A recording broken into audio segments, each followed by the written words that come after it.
Hey guys, स्वागत है आप सभी का एक और बार अपने इस चैनल में। आज हमारा टॉपिक रहेगा rule number second, that is rule of reasonable construction. अगर आपने इसमें फर्स्ट रूल नहीं देखा है, जो कि रूल ऑफ लिटरल कंस्ट्रक्शन होता है, तो मैं आपसे रिक्वेस्ट करता हूँ कि आप उसे ज़रूर देखें इस वीडियो को देखने से पहले, बिकॉज़ वो एक गोल्डन रूल है। वो आपको समझ में आएगा, तभी उसके बाद आप इस स्टेप में जा सकते हैं। ये स्टेप वाइज प्रोसीजर है पूरा रूल्स का। तो आज हम सेकंड रूल के बारे में बात करेंगे और इसको हम अच्छे से समझेंगे कि रूल ऑफ रीजनेबल कंस्ट्रक्शन क्या कहता है इंटरप्रिटेशन ऑफ स्टैट्यूट में। मतलब अगर आपको एक ब्रीफ इन्फो मेरे को देना हो, तो इंटरप्रिटेशन ऑफ स्टैट्यूट में जब भी हम कोई बैरक पढ़ते हैं, कोई लॉ पढ़ते हैं, उसको हम इंटरप्रेट करते हैं। हम मीन्स एडवोकेट या फिर लॉ स्टूडेंट या फिर जजेस या फिर लेजिस्लेचर, तो वहाँ पे हम ये देखते हैं कि अगर हम कहीं स्टक हो गए, किसी वर्ड की मीनिंग, किसी सेंटेंस की मीनिंग, किसी एक्ट के सेक्शन की मीनिंग अगर एम्बिगुअस है, एम्बिगुअस मतलब डबल मीनिंग दे रही है, उसकी एक मीनिंग पॉसिबल नहीं, वहाँ पे दो दो तीन तीन मीनिंग उससे कनेक्टेड है, तो हम वहाँ पे हम क्या करेंगे? तो उसी के लिए क्या करेंगे के लिए ये रूल्स बने हुए हैं। तो इसी सीरीज में हम सेकंड रूल की आज बात करेंगे, जो कि रूल ऑफ रीजनेबल कंस्ट्रक्शन है। तो चलिए शुरू करते हैं, आगे बढ़ते हैं।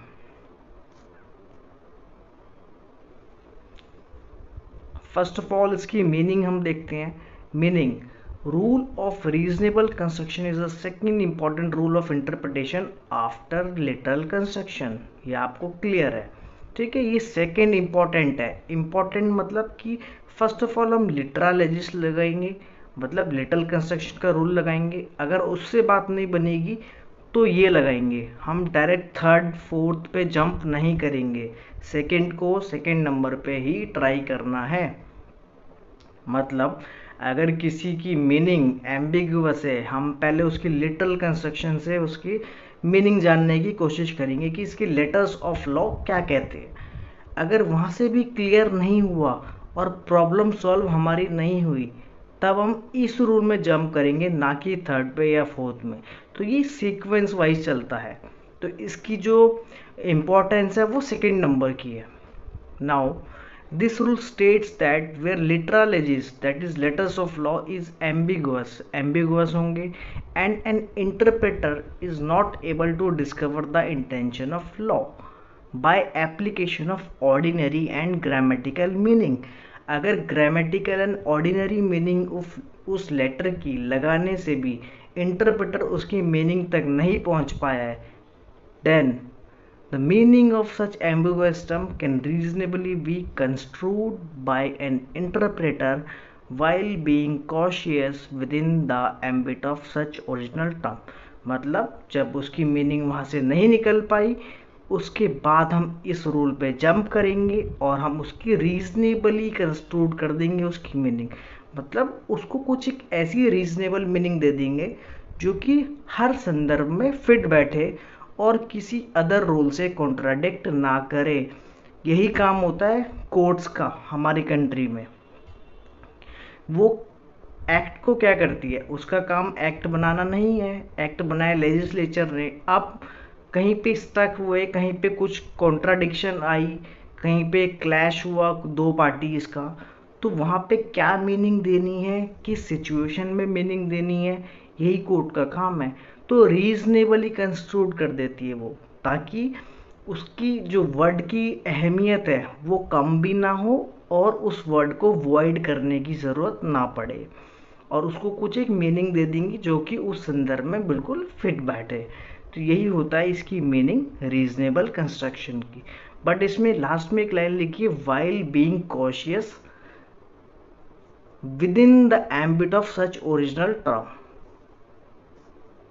मतलब कॉशियस, आपको सावधान रहना है कि उसकी जो ओरिजिनल टर्म है ना वो चेंज ना हो।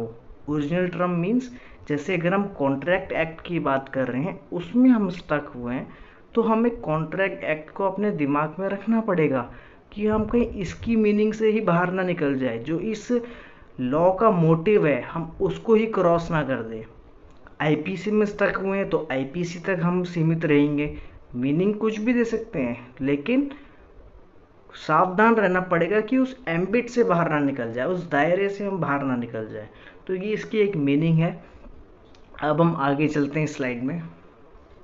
इसमें एक बहुत ही बेस्ट मैगजीम, बहुत ही इंपॉर्टेंट मैगजीम आती है हमारी, उत्तरस मैजिस वेलियत कॉम पेरियत। उत्तरस मैजिस वेलियत कॉम पेरियत। उत्तरस मैजिस 3 शॉर्ट वर्ड्स हैं, कैसे याद करेंगे? 3 बड़े वर्ड से बाद में, वेलियत कॉम पेरियत, वेलियत पेरियत साइड साइड में, कॉम बीच में, तो उत्तरस मैजिस वेलियत कॉम पेरियत 6 वर्ड से बना है, 3 छोटे 3 बड़े। इसकी मीनिंग होती है it is better to give effect to a thing than to declare it void. किसी को वॉइड करने से अच्छा है आप उसको कुछ और मीनिंग दे दो, यही ये बता रहा है। एक इसी पे ये रीजनेबल कंस्ट्रक्शन बेस्ड है कि आप उसे वॉइड करेंगे, इससे अच्छा है कि आप उसे कुछ मीनिंग दे दीजिए। जिस भी संदर्भ में आप स्टक हुए हैं उसकी एम्बिगुअस मीनिंग पाई गई है, आप उसको उसी हिसाब से मीनिंग दे दीजिए कुछ।